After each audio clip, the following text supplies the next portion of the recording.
Nina bakambombo omnyamanazi indaba ze1KZNTV ifundele uphilano kaCibekhulu kamzimba umntwana uyakhuleka sanibonani. Nazo kwezona ndaba esithi yezo ezihamba phambili namuhla. Indida ngabaqaphi bemeya abahola bengasebenzi. Kukhunjulwe Ababhubha ku-N3 kanti amakhosi aseZululand azohlomula ngolwezempilo. Siyanemukela kwindaba zethu ze1KZNTV. Isazi sezomthetho elawula ukusebenza komasipala umpumelelo zikalala uthi ukholo ukuthi khona imithetho kumele ilandelwe uma ngabe kukhona izisebenzi zikahulumeni noma sikamasipala kesimisiwe emsebenzini kakhulukazi uma ngabe kunecanaso kebhekene nalo kodwa kuba ke nezinsuku ezibekiwe ngokuthi kathathelwe isinqumo. Ukhuzeni usho kanjena ngemuva kwemibiko ethi kunabaqaphi bemeya kwaDukuzulu weNaca abasohlwini lezisebenzi eziholayo kodwa sekupheleke izinyanga engaphezulu kwe3 bengamqaphi umeya. Omunye labonogada echazela ithimba uveza ukuthi wagcina emsebenzini ngoDisemba ngesikhathi kade ethatha izinsuku zakhe zokuphumula emva kwalapho akaphindanga wabizwa. Isazi sezomthetho sithi uma kukhona umsebenzi kamasipala iphutha lenzile noma icala bekwelona kunemigudu elandelwayo kodwa angathathi isikhathi eside ekutheni kuphuma isinqumo mayelana nendlela yakhe okumele asebenze ngayo. Awukwazi ukuthi ususpend umuntu esikhathini esidlula u3 months sithi hayi u3 months bayacabanga ukuthi uzokusuwanele ukuthi ukwazi ukuphenya kahle kabanzi nokuthi ubone ukuthi khona yini mhlambe akwenzile ukuphula umthetho noma imigomo nemibandela enisebenza ngayo yena ngaphandle kwamasipala. So mase kudlula u3 months ube sefoseleka kumqasho ukuthi bese eyambuyisa ngoba kuzothwala lekho phela umuntu uzohlala ekhaya nje isikhathi sibe side kodwa aqhubeka behola. Lo mqaphi uthi kumanje uhlele ekhaya usesabela nokuthi uzolahlekelwa umsebenzi njengoba lekhe eqhubeke ehola ehleli.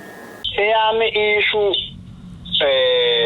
before ngelivini ngoDisemba umeya wathi ukhuluma into engayithandanga wathi mina yene ngoba ngiloyali kusihlalo we-deputy chair we-region umsebenzi ungathi uzongiphelela ngoba ngiloyali ubona ngathi ngiloyali ku-deputy chair we-region okubheka Dlamini wathi hayi umsebenzi ubona ngathi uzongiphelela yilelo cala lami engicabanga ukuthi mhlambe ngathiwa likhona mase kunento eyicala ekhona kodwa ayikho into engibekwe yona eyicala ngasewona masipala.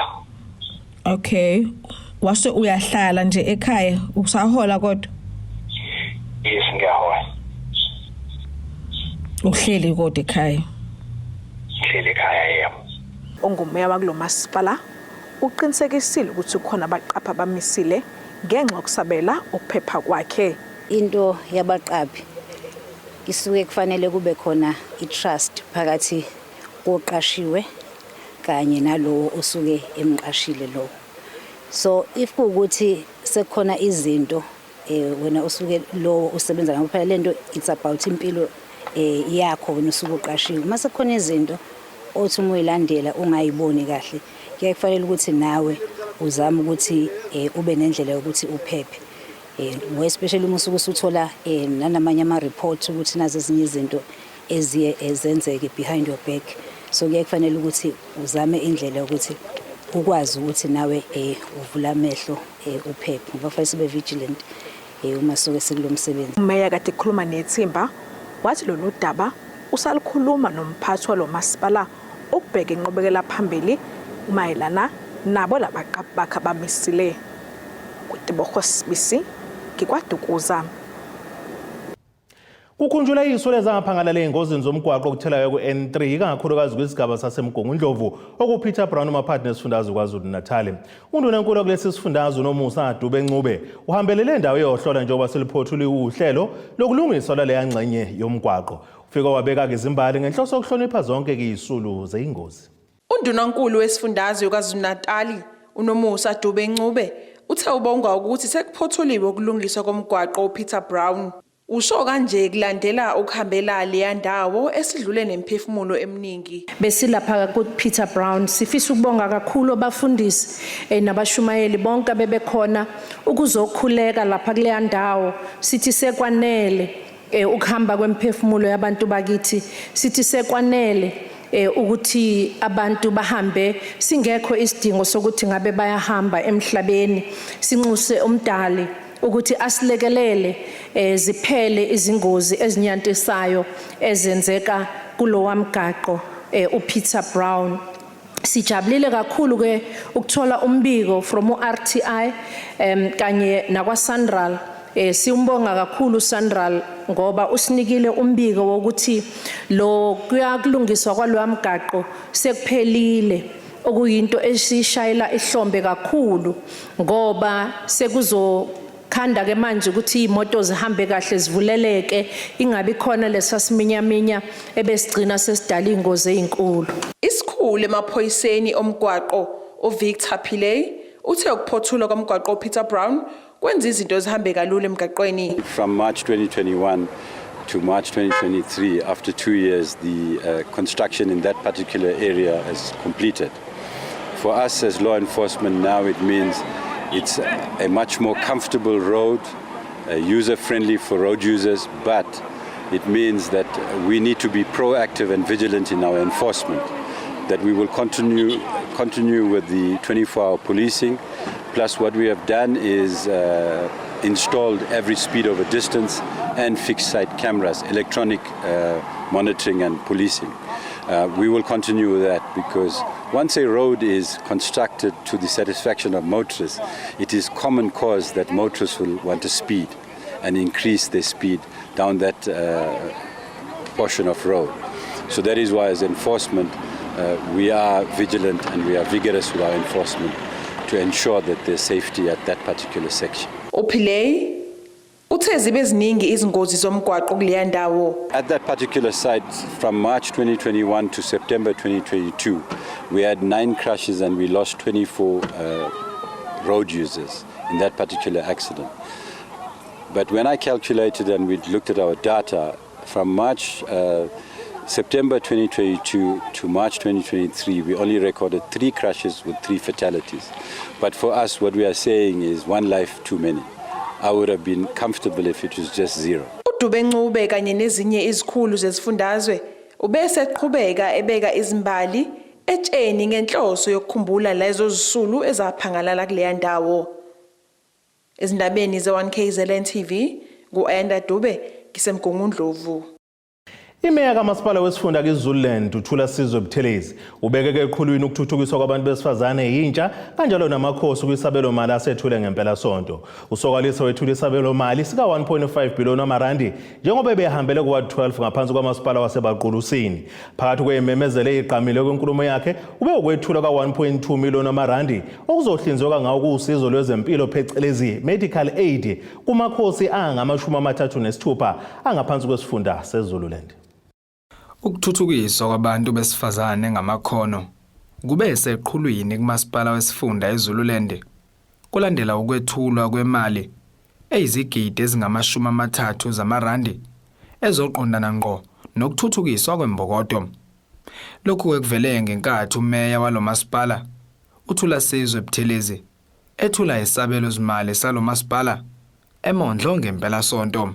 Sethule ibudget ka 1.5 billion egxile kakhulu ekhambiseni amanzi kulama ward awu95 akhele iZululand, igxile kakhulu ekuthuthukiseni abantu besifazane njoba zwile ukuthi kunemali engango 30 million ebhekene ngqo nezinhlelo zabantu besifazane, igxile kakhulu ekuthuthukiseni abantu abasha emkhakheni yezamabhizinisi.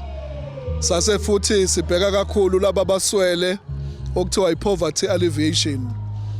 Ngakho ke silapha ke ukuzoqhubeka nomsebenzi omuhle esiwenzayo njengomasipala waseZululand kulomphakathi waseMondlo.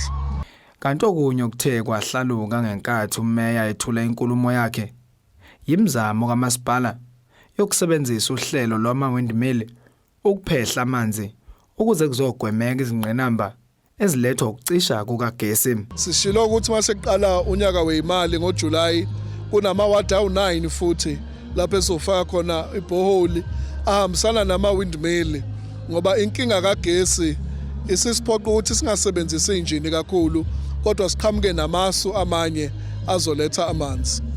Amakhosi omdabu kawasalanga ngaphandle kwisabelo zimali sikamasipala eZululand njengoba umeya uShenge ememezele ukuthi kunemali okuzohlinzekwa ngayo amakhosi ngosizo lwezempilo ukuze ethole isithunzi esiwafanele.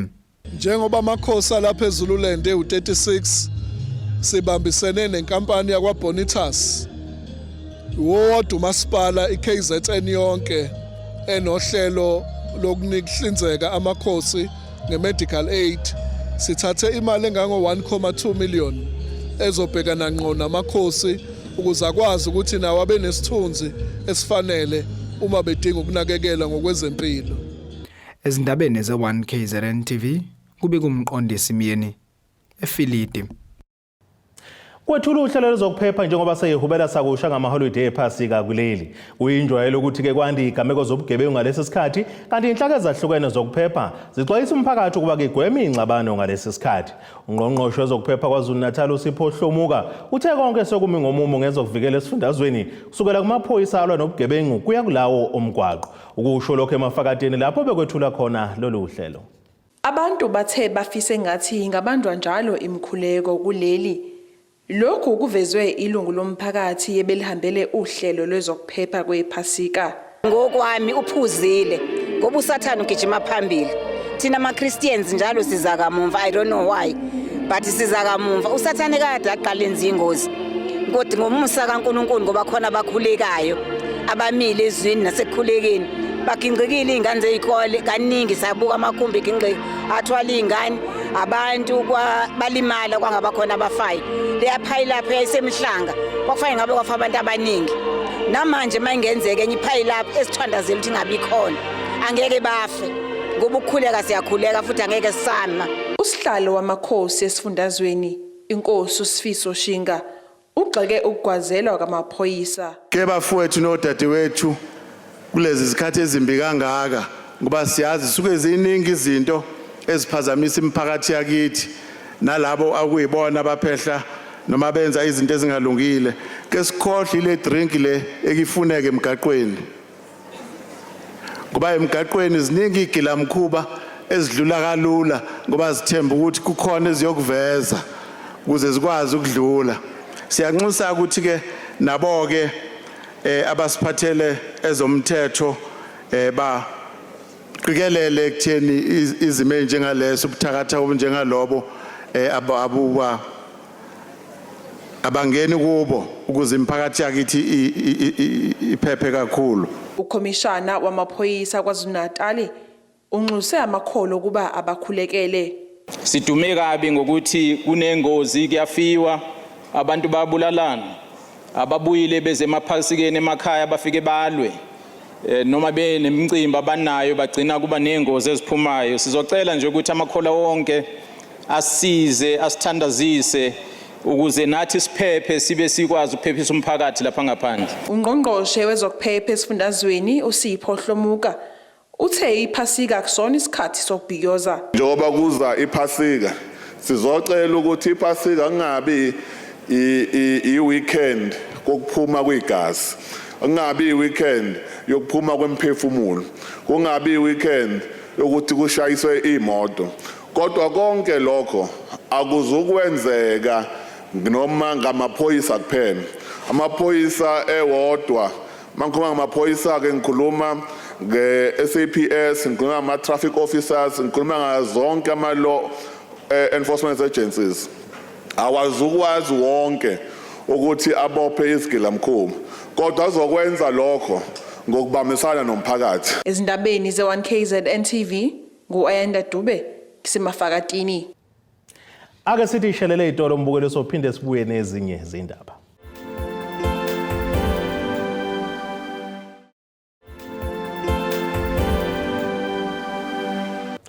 Nina bakambombo shomnyama nisabukela zona indaba ze1KZNTV nazo kuyizona esithi ngezihamba phambili.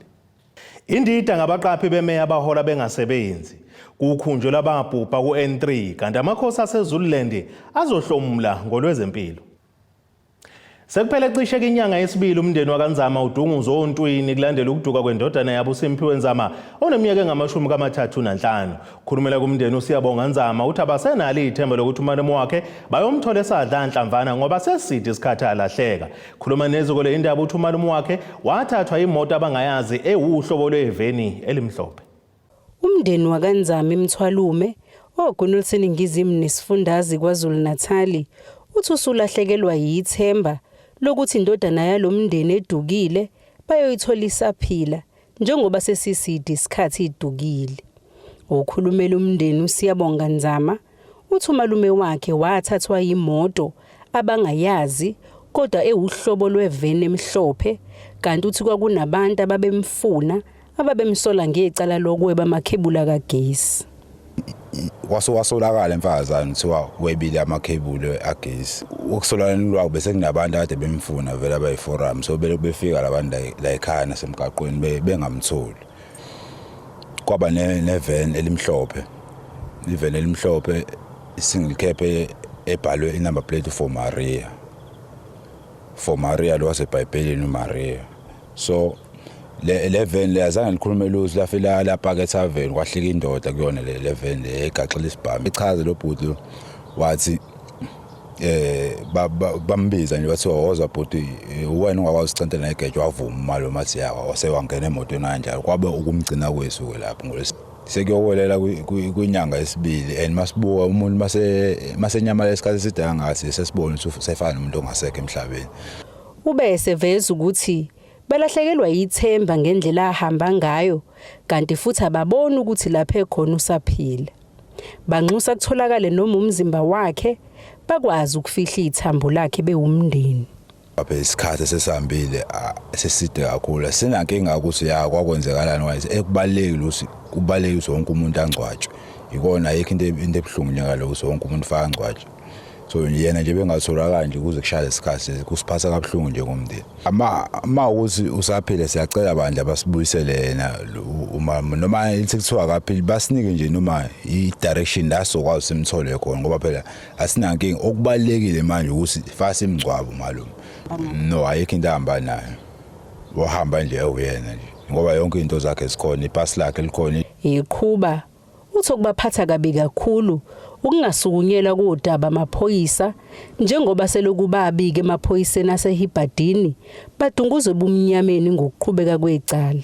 Selokho sayireport le ndaba le emaphoyiseni akekho noyedwa umuntu oseke wayisukumela le ndaba bakhombisa nje ukungabi nandaba na even nekhansela imbala akekho umuntu osekwakhombisa ukuthi bakubayisukumela kunaloko abantu bomphakathi nakhona futhi abaningi abambalo abakwazi bayisukumela lento. Ikhansela nje amaphoyisa nje akhombisa ukungabi nandaba nje nalesi simo esibhekene naso sinala ekhaya. Ithinto amaphoyisa esifundazwe ukuzama ukuthola ukuthi kungaba amaphoyisa kuphi nophenyo imizamo iphunzile. Ezindabeni ze1KZNTV kubika uZamando Sicele ngisemthwalume. Idolobha iTheku KwaZulu-Natal lamukele kumkhumbi omkhulukazi obizwa ngeQueen Mary 2 oqukethe ivakashi ezibalelwe kwamakhulu amabili neyizochitha amaholiday endaweni ezahlukene kuleli. uNoreen Cameron ovela kezweni lase-Australia uthi nakuba bexwayiswe ngobugebengu obudlala kuleli kabanalo kangako kuvalo kwazisa ubugebengu obukhona yonke indawo. Uthi ke bazokuthokozela ukuchitha amaholiday abo baphinde bafunde kabanzi ngezwe iNingizimu Afrika. Cameron usholo ngesikhathi kwamukelwa lomkhumbi echwebeni laseThekwini. Nakuba idolobha iTheku libhekene nengwadla yokulwisana nobugebengu njengoba yilokhu yibonakale njalo izenzo zobugebengu ikakhulukazi ukubulalana ivakashi sezwakalise ungaqhezi iqakala kangako lokho njengoba ke zithi zixwayisiwe ngeindawo enobugebengu kanye ke nokufanele zigweme ukuze ayiphephe. Lezi vakashi zisho kanje ngesikhathi kwamukelwa umkhumbi obizwa ngeQueen Mary 2 echwebeni laseThekwini. Oh my goodness, it's just a vibration of Africa. And yeah, just, you know, seeing the people and like we've had the dancers here, we've watched them from the deck at least. It's been amazing, very good cultural experiences. I've seen very few people with masks. It seems to be very safe. I wouldn't worry about the pandemic problems with COVID. It seems to be over. I don't think anybody's even had a cold.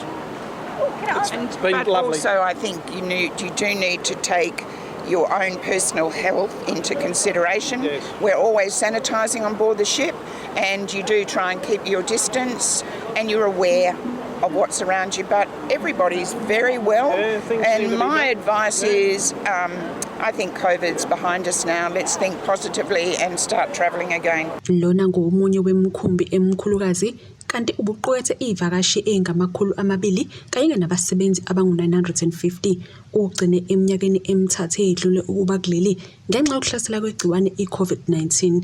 Nakuba ivakashi ifikele kuleli dolobha zizosabalala kulo lonke elakuleli kanye nasemazweni angomakhelwane. Ukapteni walomkhumbi uncome kakhulu leli dolobha ngokuvuselela imboni yezokuvakasha ngalolu hlobo njengoba ke ethi iyanda imkhumbi eletha izivakashi. We have had a long and successful association with South Africa and with Durban in particular. So many ships of the Cunard line have visited throughout the history of our company, and it's very nice for us to be back here today after an absence which has been far too long due to COVID, an absence of 3 years. So really nice to be back. Mr. Mayor, in your speech you acknowledged the importance of tourism and acknowledged the importance of the cruise industry in that tourism, and it's really heartening to note the investment you are making in this city to draw an ever-increasing number of ships, passenger ships, cruise vessels from the world to your city. Kuzokhumbuleka ukuthi imboni yezokuvakasha ishake kakhulu ngesikhathi kuhlasela igciwane i-COVID-19 kwaphindeke kwahlasela ikhukhula nokuphoqe ukuba ivakashi zithi gozololo, kanti idolobha iTheku lithwale kanzima ukubuyela esimeni ngenxa yokukhahlanyiswa ikhukhula. Umeya waleli dolobha useke kuyabathokozisa ukuthuthuka kwalemboni. Sijabulela ukuthi umnyango kazwelonke we-tourism uthatha i-cruise tourism njengento ebalulekile njengoba sayidevelophe ne-strategy, ngoba sibona sengathi iyakhula le industry. Ukukhula kwayo kuzosimamisa amadolobha ethu, ngoba mabefika ngemkhumbi abavakashi abaphelele emkhunjini kodwa bavakashela indaweni kakhulu, kanti ezokuvakasha siyazi sonke ukuthi izona eziqashe abantu abaningi kakhulu. Mawukhuluma nge-hospitality industry, amahhotela, ama-restaurants, indawo zokuvakasha, ama-tour operators, bonke labo umnotho uzokwazi ukusimama ukhule uye phambili. Ey'ndabeni ze-1KZNTV kube uNtomkhona Mvubu ngiseThekwini. Unikelele ngeinsiza ke ihlanganiso ukudla nokunye okuningi lo odume einkundleni zokuxhumana ngamavidiyo angakahlekisayo uMadlamini wasenseleni wodumo. Lokho uyena kohleze bonakala noMadlamini kumavidiyo einkundleni zokuxhumana uThando Buthelezi uthi kubalekile ukuthi abantu besifazane banakekelwe baphinde futhi batotoswe ngaso sonke isikhathi. Uhluleke ukuzibamba uMadlamini wodumo ezinkundleni zokuxhumana ngenkathi lo wahleze bonakala naye njengesithando sakhe emlethela ikilosa kubo. uThando Buthelezi okuyena ojwayele ukubonakala noMadlamini ezinkundleni zokuxhumana uveze ukuthi kubalekile ukuthi noMadlamini kube khona ukuthulayo kungagcini ngokushuthwa naye kuphela. uButhelezi uveze ukuthi kubalekile ukuthi abesifazane banakekelwe ngaso sonke isikhathi. Kubantu kuvele ngazathi sizolobola ngoba icontent ebesinayo vele yokuthi sisebudlelwaneni. Eqinisweni uMadlamini umama omdala ngamhlonipha kakhulu futhi ngiyamthanda. So indlela engemtshengisa ngayo uThando akufanele ngisuke icontent, ingakho ukuthi namhlanje sizolobola kahle kahle namhlanje besizoveza ukuthi uMadlamini semthanda kangakanani nokuthi simazisa kangakanani. Kubalekile bafethu ukuthi abantu abanjengoMadlamini sibanakekele, sibakhombise uthando ngoba esikhathini esiningi abantu abaningi babandlulula. So lapho thina sibenza bebe ne-feeling ukuthi nabo bayathandwa, nabo bangabantu bayayibona ukuthi baya-exist, bayibona benjengawo wonke umuntu. So kubalekile ukuthi sibatshengise uthando. uMadlamini obebonakala ukuthi ugcwele injabulo uzwakalisa okukhulu ukujabula ngakwenzelwe uThando Buthelezi. Nakuba kuumdlalo lento abayenzayo kodwa kubukeka kuyinto ayithokozelayo kakhulu uMadlamini. Angaze ngiqale phi, ngiyabonga ukuthi nje namhlanje kube usuku olukhulu kimi la ekhaya, beza abantu bezongisingatha omakhelwane. Ngazi singathini ngoba ngiyehlele ukukhuluma, ehluleka nje. Lo ngudadewabo kaMadlamini uthi kuyamjabulisa ukuthi ekugcineni kukhona akuzuzayo uMadlamini njengoba kunabantu abahlezi beshutha naye kodwa ekugcineni akazuzi lutho.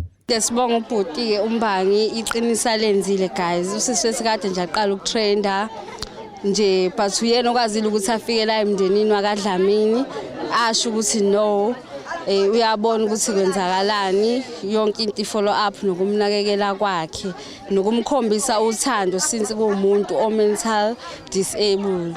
Yes, because abanye bakusebenzisa lokho njenge chance ukuthi befeze inhloso zabo.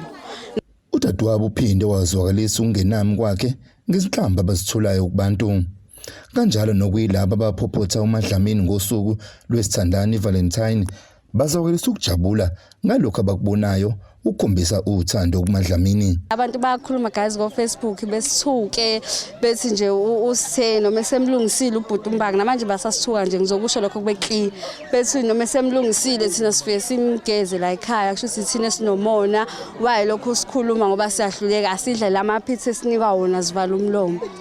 And angifuna ukuqamba manga yonke into nje ku Facebook siyapost siyabuka but besikhiphe out sithi lento since yenzeka ayikho into esizoyi explain kuma social media. Ufuna ukuthi sithathe i-positive side ukuthi azame ukuthi sim-uplift kube khona into esiyenzayo sishintshe impilo yakhe because ngeke kuze kusijabulise ukuthi simela forever lokho i-situation iyafana at least akube khona into esiyenzayo singama business nayo yonke each and everyone ngisho nomuntu obukayo at least kube khona isandla sifakayo.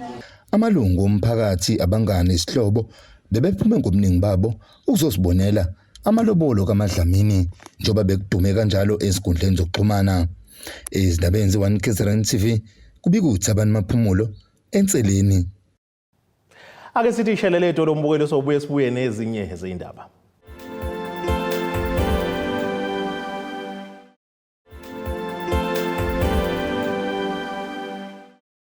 Nina besilo siyabonga siphinde futhi sinamukele ukuba nisahleli nathi kwindaba ze1KZNTV nazo ke zona indaba esithi ngezihamba phambili.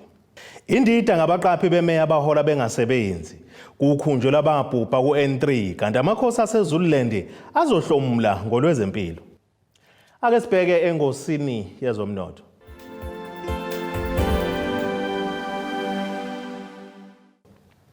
Iranda kuleli bezo 17.19 kuyidola laseMelika libe ngu20.03 maqhathaniswa nopondo waseBrithani libe ngu19.37 kwi-euro yase-Europe. Intengo yegolide yona ime $1,956.95 ounce uthi intengo olongahluziwe ebe ngu$79.89 umphongolo. Ake sibheke engosini yezemidlalo.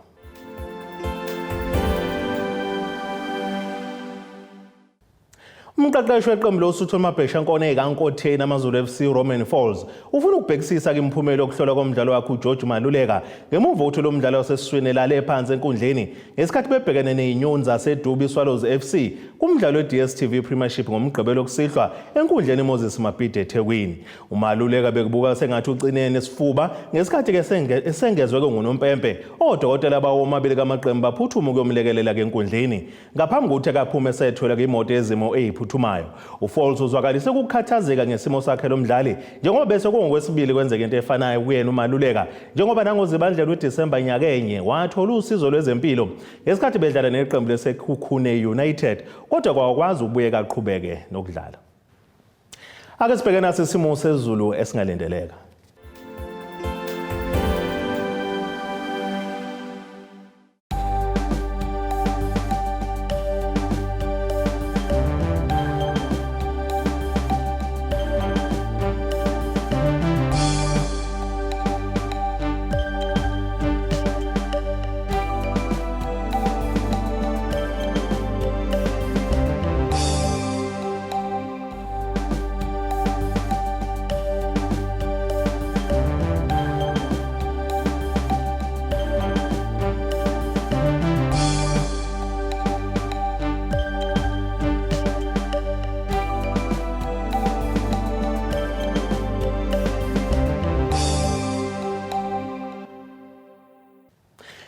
Nina bakaqambe la nkomo zilahlekile zodliwa umdlebe kwasoshangane ziyaguqa la besiphaka namuhla sithi khumbu.